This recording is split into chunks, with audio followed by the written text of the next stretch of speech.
Good afternoon to all of our participants today. Thank you so much for joining us for today's webinar, Solving Intermodal Rail Visibility Challenges. I'd like to say again, thank you for joining us and taking the time out of your schedule. I think you'll find today's presentation very interesting. And it's brought to you by Transmetric, a RailLink brand. So I'd like to turn it over to our presenter for the day, Andy Adams. Andy, take it away. Thank you very much, David, and good afternoon, everybody. I'm glad to have you here. I'm thrilled to be teaching as part of the IANA platform again and talking to all of you. If you don't know who we are Transmetric. We are a RailLink brand. We are the only comprehensive single source view of the North American freight rail network data.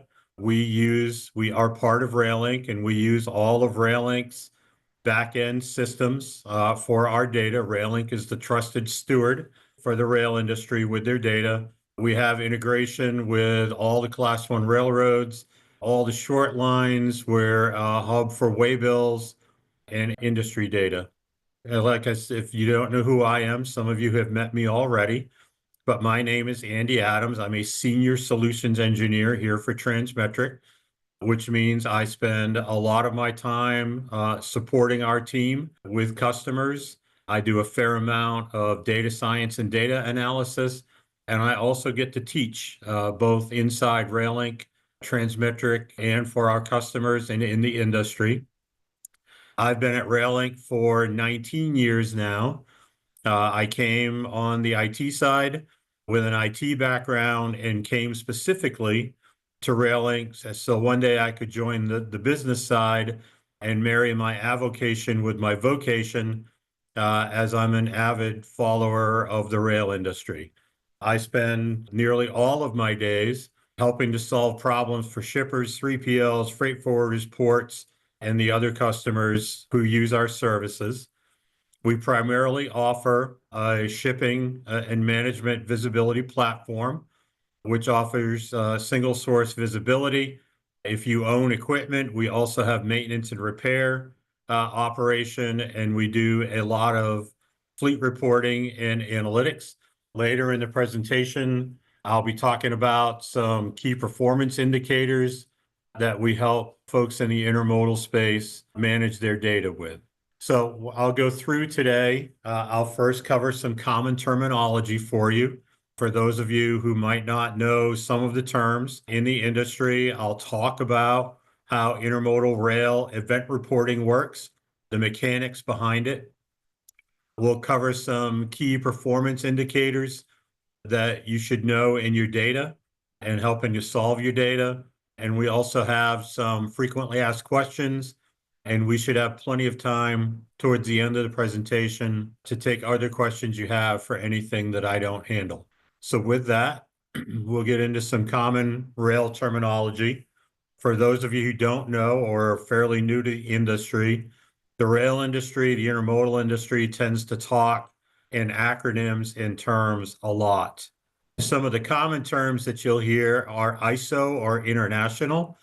That refers to those 20, 40, and less so 48, 45, and 48 foot containers that move internationally. So those are the containers that move out of Europe and Asia, move over the water, come through a port in North America, move inland, or that go back out on export moves.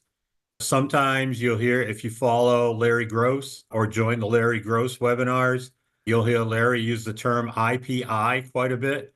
IPI stands for Inland Point Intermodal. Those are those containers moving inland from North American point to an inland ramp. And then you'll also hear the term domestic talked about quite a bit. And those are the 53-foot containers that only move within North America. They do not move internationally. They just move Canada, US, Mexico moving goods. Some other terms you'll hear talked about in the industry quite a bit would be last free day. We deal with that with our intermodal customers quite a bit. That is the last available time that you can store your container at the intermodal ramp without any charges or detention, as we'll see below. That can vary from railroad to railroad and intermodal ramp to intermodal ramp. It can vary on the the time of day the container arrives, whether it's the day of the week, whether it's a weekend, whether there's a holiday involved. But that time is usually 48 hours from the time you're notified that the container is ready to be picked up.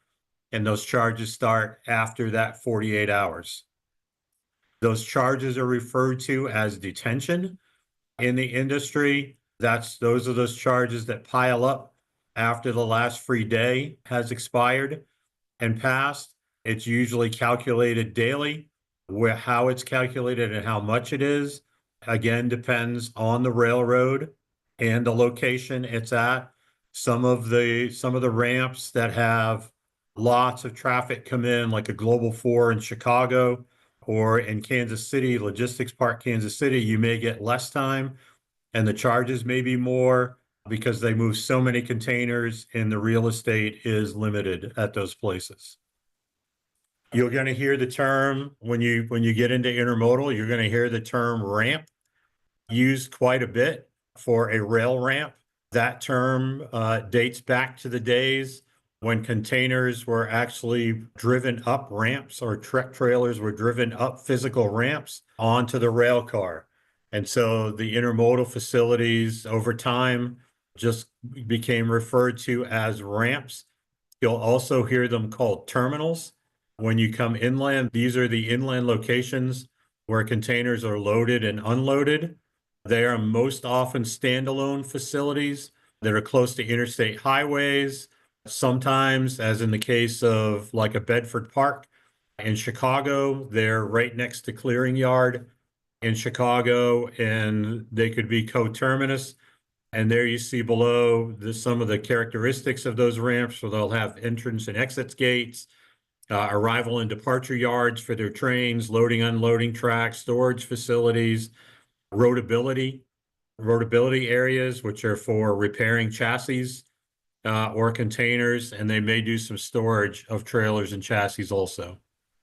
You'll also hear the term a lot in intermodal lanes.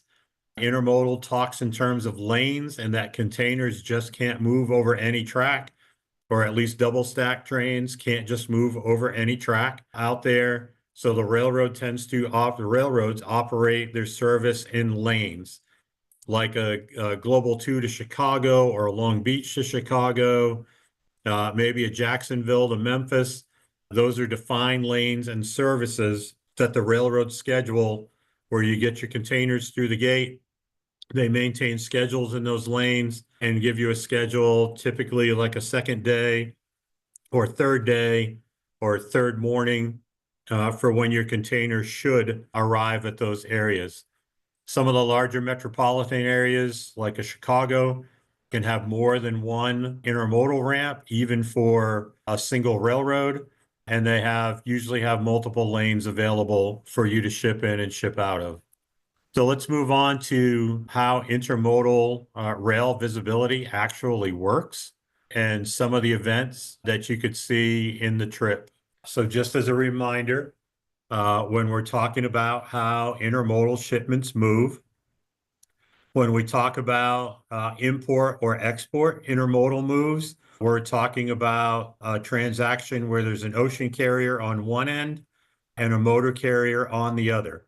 So for imports, you would read that top section left to right, where an ocean carrier brings it into a port, it gets loaded on the rail, it moves inland to an inland facility, then a motor carrier picks it up and takes it that last mile to the customer. Motor carriers can also be called dray carriers. You'll hear those terms used interchangeably. And then on the export move, you'll see the motor carrier or the dray carrier bring the container to the facility. It gets loaded on rail. It moves out over to a port facility, gets loaded on an ocean carrier, and then it leaves for overseas. That dray carrier and motor carrier piece of the trip, be it on an import or an export, is also referred to in the industry as first mile, last mile. So when you hear the terms first mile, last mile, or dray carrier or motor carrier, that's the function they play. That differs from a domestic intermodal shipment, where each end of that transaction is going to have a motor carrier. So the dray carrier, the motor carrier brings the container to the facility. It's loaded on rail. It's taken to its destination ramp. A motor carrier meets the container there and moves it out to the customer distribution center or facility or wherever the container is going. Those are the two types of moves. So in the following slides, when we talk about import-export or domestic, you can keep that in mind for how those movements work. So even though lots of the containers now have GPS units on them, the intermodal industry still relies on AEI reporting. AEI stands for Automated Equipment Identification. And so how it works in intermodal is that the AEI tag, that's a little hard to see, but it's in the red circle on the intermodal well car there. The containers get loaded onto the well car. The railroads create an association of those containers to the well car. Those containers do not carry AEI tags on them. As the well car passes the scanner, that's the aluminum structure on the pole you see in the middle of the picture. The scanner reads the AEI tag on the flat car, and the railroads generate events both on the flat car and on all of the associated containers. So a well car may be 1 unit, it may be 3 units, considered one car, but the 2, the 6, the 9 containers that may be contained on the well car will all receive events individually that get fed into the railroad systems, and then RailLink gets a copy of those events as well that we use. I get the question quite a bit, and it's become a hot topic in the industry of GPS versus AEI. And so lots of the containers now are outfitted with GPS units that are great when the box is moving, or it can maybe tell you there's an open door or a temperature in a box or a temperature on a refrigerated unit on a reefer container. And so I get questions of why we would need AEI or a CLM when we have a GPS feed. And I've always told people that a GPS by itself is a point in space as far as movement goes and visibility goes. And when the point in space is moving, or it moves inside of a geofence in a terminal, that's great. But when it's not moving, when it's out on the line, it's not moving, it's somewhere at the facility, you don't get any context as to what's happening. On the other hand, an AEI read or a CLM, as they're also known, gives you is history as soon as it's reported. So as soon as that container gets an arrival in transit. On the other hand, an AEI read or a CLM, as they're also known, gives you is history as soon as it's reported. So as soon as that container gets an arrival in transit, an arrival at final destination, some other event going on with it, that event by its nature is immediately history. It's what has happened. The answer from me, and we're seeing this with some of the big GPS initiatives in the industry, that the right answer from me, if a company can afford it, is to combine the GPS reads with the AEI reads or the CLMs, which give you a complete context. So for instance, if a container arrives at an intermodal ramp and it's sitting and the GPS unit tells you it's just sitting, the CLMs will give you an idea of whether it's been reported as an arrival at final, has it been unloaded from the train, has it been notified, and so you get the context behind what's going on using each of them. So that's my general answer to why do we need CLMs when we have GPS. There will be a day in the not too distant future when GPS will be able to answer those questions, but today, that's the combination I recommend. There are some major events that you'll see in the course of a trip. The beginning of the trip, the events you'll see depends on whether it comes in at a port or whether it's an export or a domestic move.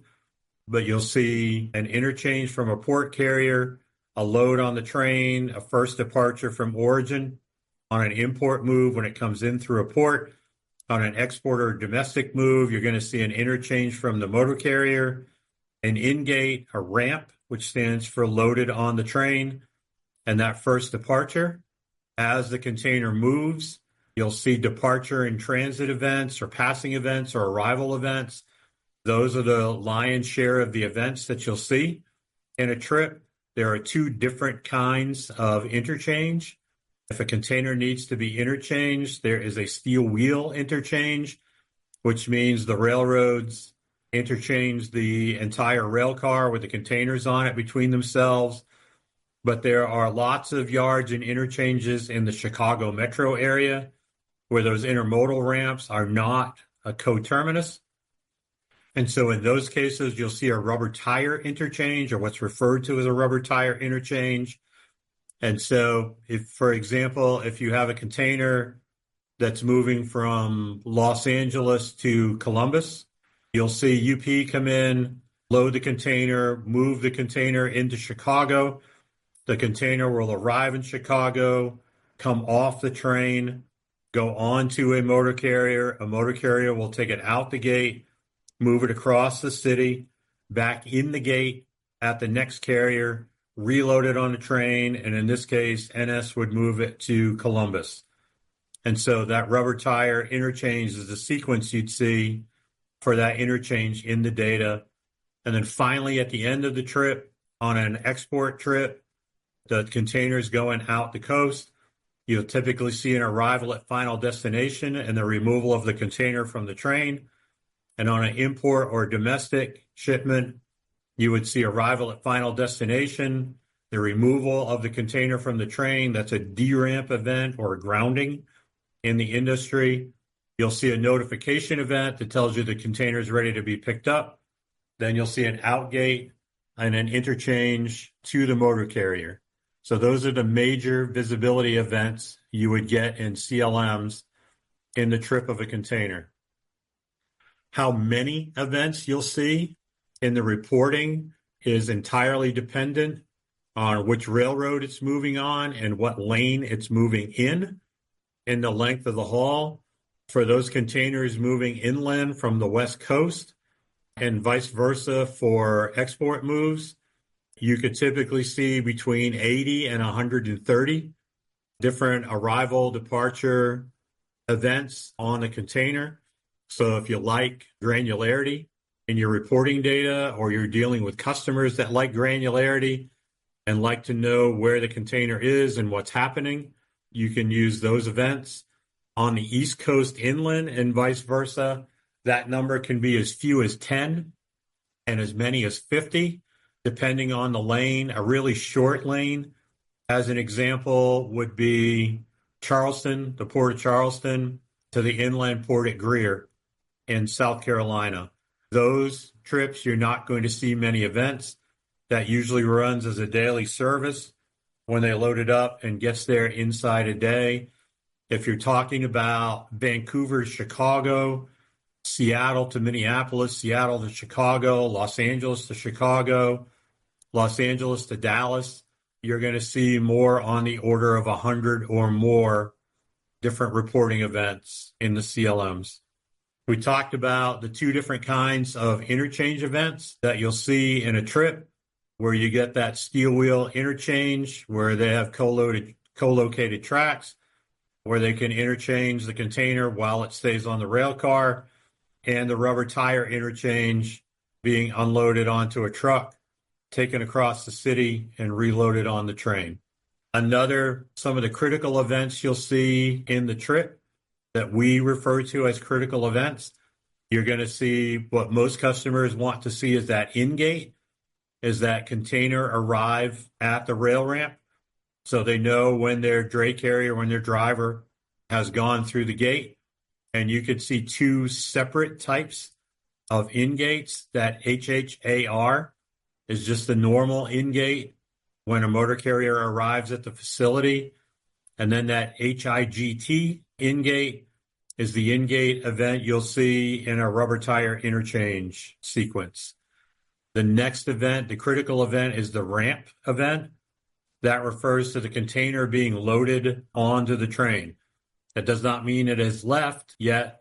It just means that the railroad has indicated they have loaded that on the train for you.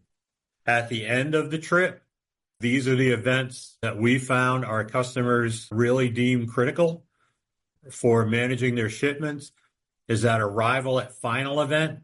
And that means once the train has arrived at the port or the destination ramp, they will report an arrival at final destination. For intermodal trips, this always represents the true final destination, as opposed to a carload shipment where it would just refer to the closest serving yard to the customer. The next critical event is the D ramp. That's the unload of the container from the train. Once the train arrives, eventually, sometimes, the containers are deramped from the train. Just because the train has arrived at the final destination doesn't mean they're immediately going to unload them from the train. That could take a few hours or more for them to get the train placed and the train unloaded with the containers. This is also commonly referred to as grounding. Deramp and grounding are interchangeable terms. The most critical event that customers like to see in our experience is that notification. A notification that the container is ready to be picked up is often systematically generated by the deramp event. And so when the railroad or the ramp operator removes that container from the train and they push the button that says the box has been unloaded, the box has been grounded, that will typically auto-generate a notification event that the box is ready to be picked up. That event also starts your last free day calculation, as we talked about earlier in the presentation. And it's one of the key metrics we'll talk about in just a few minutes here. The outgate event is also a critical event that we see. You'll see two types of outgates there, and it's important to know the difference in them.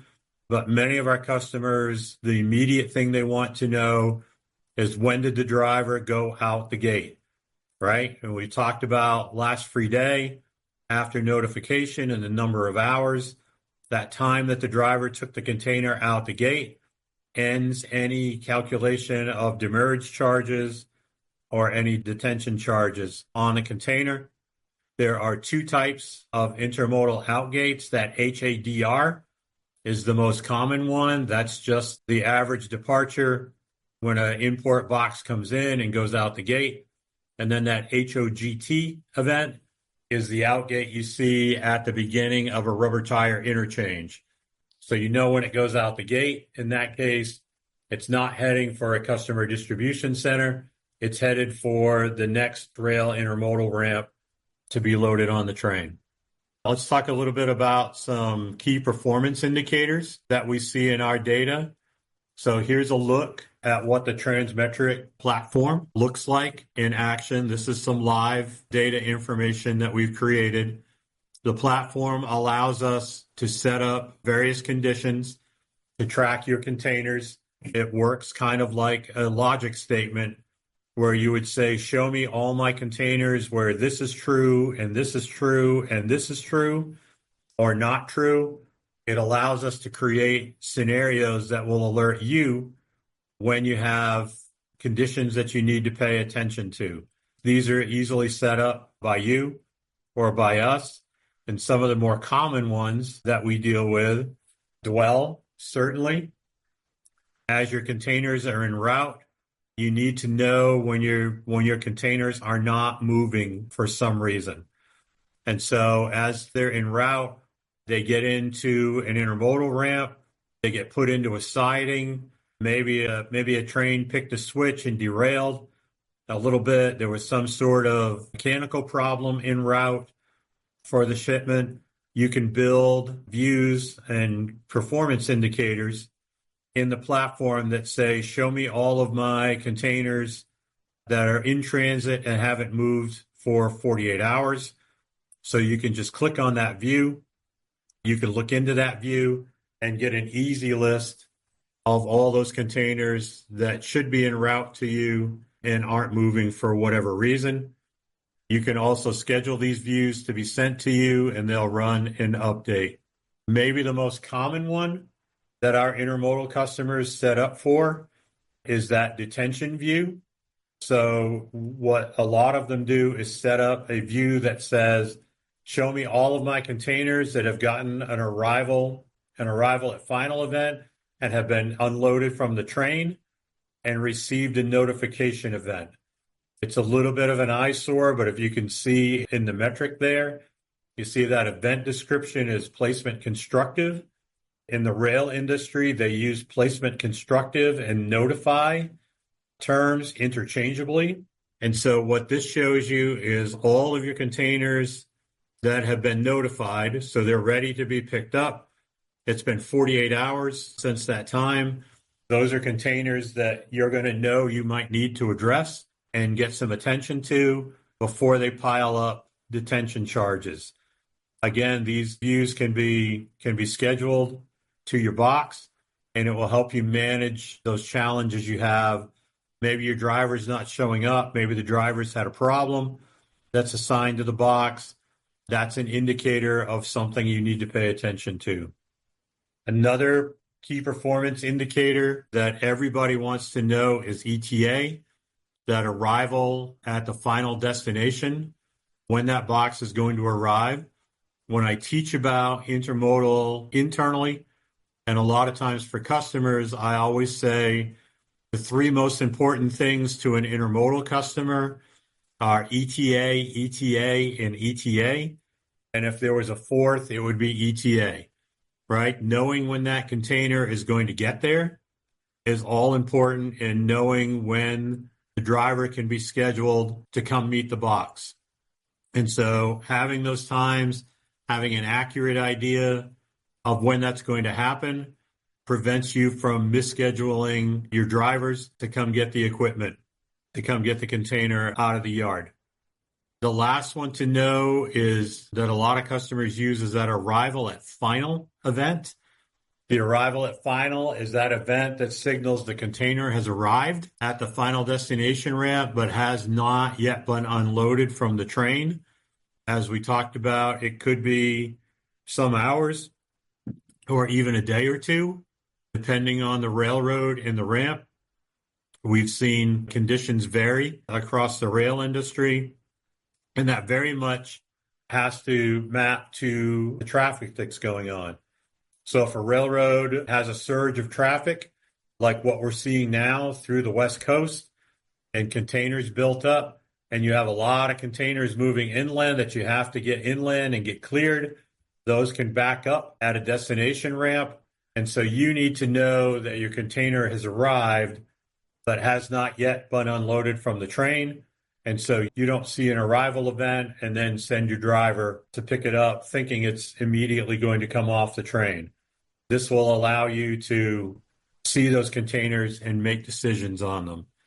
And that's what we really try to help with performance indicators, is to give you that information that allows you to make the most intelligent decisions for your business in moving the boxes. A couple of frequently asked questions I get from customers on how this all works is estimated time of arrival versus estimated time of grounding. How it works for Transmetric and RailLink is that we are an industry player. We host the application that the railroad trip plans feed into. And so when they generate ETAs, that arrival at final destination, we are the entity that's capturing those and forwarding them on to anybody else in the trip who needs to know in the rail industry. You may receive one too many ETAs as the container moves towards its destination. If everything's on schedule and nothing needs to be accounted for, you may only see an ETA update at the beginning of the trip. If the train runs into problems or any unforeseen delays, as we've seen sometimes the railroad runs short of crews. We've seen that over the past couple of years to move the trains, and the crews are being assigned to higher priority trains. Your boxes may sit for a little bit, And in that case, the ETAs would update to reflect any delays. When the ETA is not provided by the railroad, RailLink steps in to fill that gap, and we use our historical algorithms to do that. If we haven't seen an ETA within 3 hours of the first movement event of the trip, we will generate what's referred to as a predictive ETA or PETA inside the building, as we call it, based on the last 90 days of trip history of the lane the container is moving in and the current location of the container.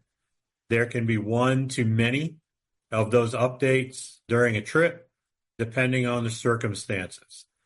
The railroads also provide what's referred to as an estimated time of grounding.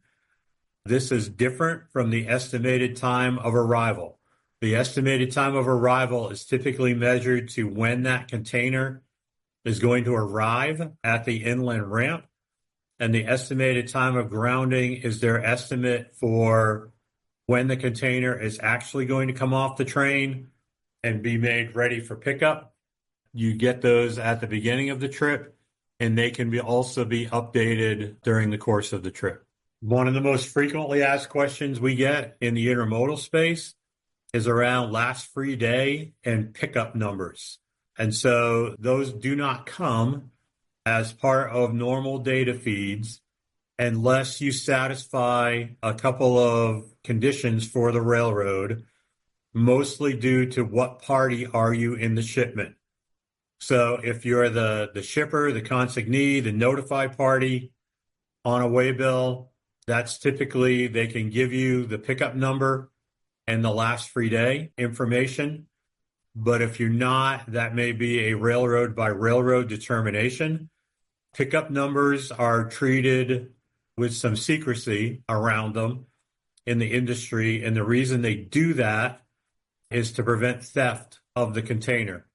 And so if you're receiving the pickup number or the pickup number is handed out to the wrong entity, there's nothing to stop them from renting a truck, going in with the pickup number, finding the container, and leaving with your merchandise in the container. Last free day is usually always generated when the notification event is sent. So they're not going to set a pickup time or a last free time on you until they've notified you that the box is ready to be picked up. So that data and the receipt of that data varies by railroad, by LOA. Sometimes it's an EDI 322. For those of you who know what EDI 322s are out there, they're an EDI message specific to movements in the maritime industry. And many of the railroads are moving towards API, the application programming interfaces for moving that data back and forth. We're connected to that data. And when you utilize Transmetric to help solve your challenges, we can work with you and try to get those elements for you as part of your data.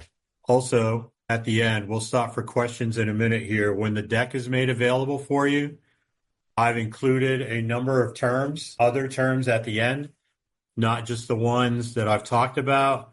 And maybe this gives you a reference if you need it when you get the deck around terms like CY for container yard or reefer for refrigeration device on a container, what a drive-in or a high cube is, what a door-to-door provider is. We've provided some more terms and definitions for you at the end here. And there's also a look, if you need a reminder, at the difference between an ETA and an ETG. And with that, David, that's all we have prepared. I'll turn it back over to you for questions. Andy, thank you so very much. That was a fascinating and very informative presentation. So we really appreciate it. So we're open for questions to any of the attendees. If you have anything you'd like to hear more about from Andy, please go ahead and put it in the box and we'll get it asked. Let's take a look. We have some coming through right now. So we'll start with this one, Andy. If this is from attendee, we are a TMS provider Is there an API available to feed this information into our system for our intermodal clients? Yeah, there is, David. What we see is a combination, customers using a combination of things. But we see probably 12 million movement events a day on the rails from across North America. A little more than half of those are intermodal, and we have the ability to turn those into API feeds and push them out to our customers. That's a lot of data. That's amazing. We have another question for you. You mentioned some events offered only with LOA and others offered in the standard rail tracing. Can you clarify what is offered specifically without LOA? So all of those events, David, I talked about around interchanges, in gates, loaded on the train, first departure from origin, all of the arrival departure events that you see in the middle of the trip, the arrival at final destination, the unload of the train, the notification, the out gates, that's all standard information that you do not need LOAs to get. I will mention with the mention of LOAs, we do live under something called a data access policy. For those of you who don't know, RailLink is a wholly owned subsidiary of the AAR, right? The six class ones sit on our board. And as such, we take data security very, very seriously as a company, right? Both for the rail industry and for our customers. And so if what our data access policy says is if you must be a party on the waybill, so shipper, consignee, beneficial owner, notify party, one of those, a party to the equipment. So if you own the container, say if we'll just use the big example, like a JB Hunt or an Amazon, you own the equipment, or you're a railroad in the route, you can get that information without an LOA. If you're not, to our TMS provider friends, you would need an LOA to get that information. That being said, we know that on railway bills, the information is not always complete, and we offer some intermodal practice exceptions where if you can show us you're on a master bill, on the master bills or somewhere on the bill, you can get access to the data from us. Another question that came in is when shipping bulk hazmat in ISO container, are the STCC different from what you would use shipping in a tank car? Sometimes yes, sometimes no. Right. So, so about, I'm going to guess 75% of the time, the stick code, that STCC code, that standard transportation commodity code, is going to be a freight of all kinds or a hazmat freight of all kinds, when you're shipping. There are growing numbers of instances where they'll call out specific commodities, and the stick is generally going to match the general stick code. So a bulk hazmat shipment of whatever liquid or whatever is going to have those same stick codes that a carload would. Thank you for that, Andy. Next, we have from an attendee. I understand we will receive all tracing records through an API, asking about the metrics that surround those records. In other words, can I receive those KPIs only via API? Example, a file of all loads that have an ETA of 24 hours. Not today, out of our platform, David. Those can be pushed via an Excel or a CSV, but you can't get them via API today. Sorry. Did you get on that, Andy? Kidding. When considering everything That that you all do, that's pretty amazing. that's Danny's role, David. He's on the call.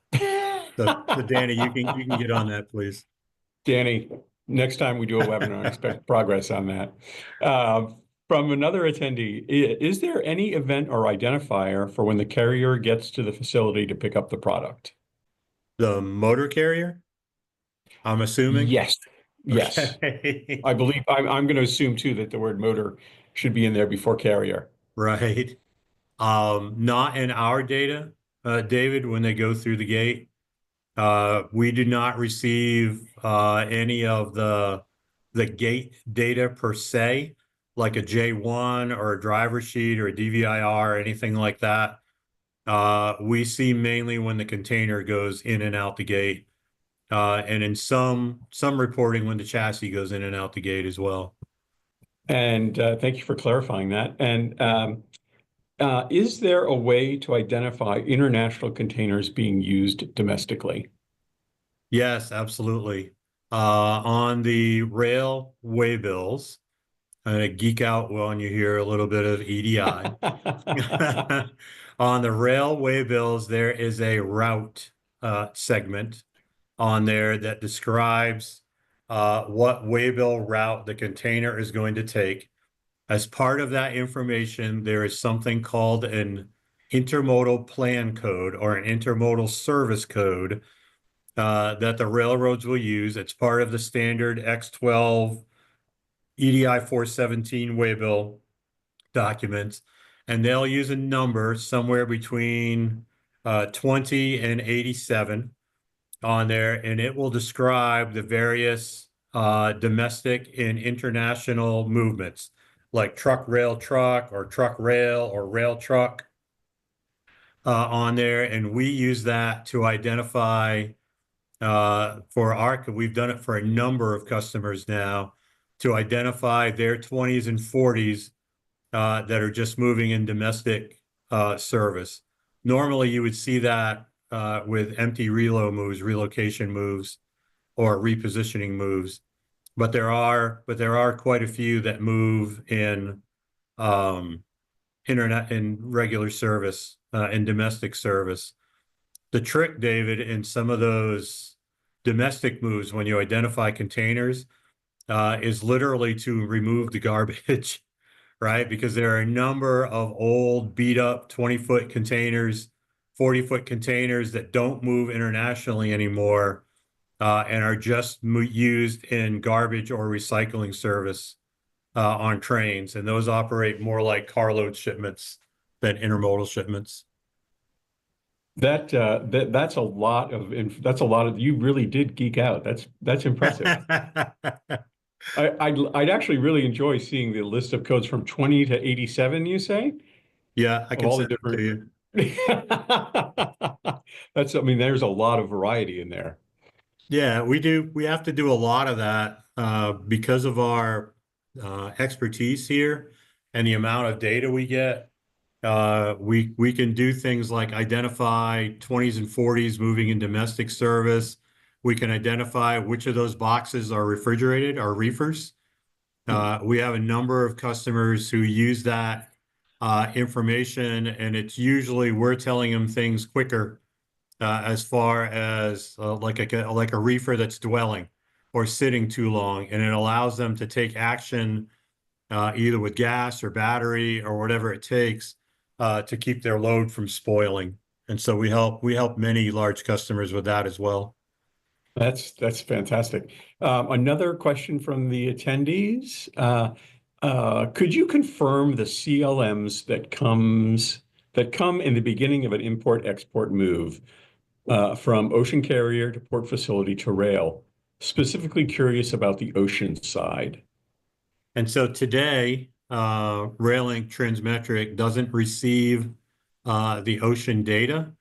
We're experimenting with that now and playing with that now. But we've talked with other large customers like ocean carriers about customs data, right? And it turns out they're really, really sensitive about sharing customs data with other parties. And so today, we don't receive that like the embarkation or debarkation. What we do get in a waybill is like the vessel and the voyage number when it's available on the waybill, so we can match those boxes to the vessel that's there. In some cases, we'll get like a port cutoff time But that's dependent on the railroad and how they set up the reporting with their customers. Thank you for that. And I think we have time for one more question, so we'll end with this one. What is the difference between on dock and off dock, and how does that affect tracing data? Yeah. And so when you see on dock rail, that means the container is being loaded in the port itself. And so the beginning of that trip, what you'll see is a load on the train, a ramp event, or when a port railroad is involved, like SAPT, the Savannah Port Terminal, or TMBL, the Tacoma Beltline, they report an interchange to the class one of the container. And so in an on-dock rail scenario, it will start with a load or an interchange. When it's off dock, that means the containers are being drayed off the port into an intermodal ramp that's not on the dock. A good example of that is Charleston, right? Where anything that comes in the port of Charleston gets dray carried. It's not very far. It's within a mile or so, but it gets taken out of the port, gets in-gated into a rail facility and moves that way. So those import moves will start with an in-gate and then a ramp and then move inland. And the reason the ports do that is real estate, right? There's only so much space available inside a port to store containers. I think we see a news story about that maybe once a month out of Long Beach and Los Angeles, about there's only so much real estate inside the port, and how do we get containers out of here so we can unload the next ship? Thank you, Andy. I think that that is going to do it for today's session. I want to thank you so very much for sharing your expertise and for just sharing all of this information, all this great useful information with our attendees today, and especially the glossary of terms that you've put together. That's incredibly helpful. So I really appreciate you sharing that with us as well. And again, we thank you so very much for joining us. Andy, I thank you so very much for sharing your expertise and Transmetric and Rail Link. Everyone, have a great afternoon.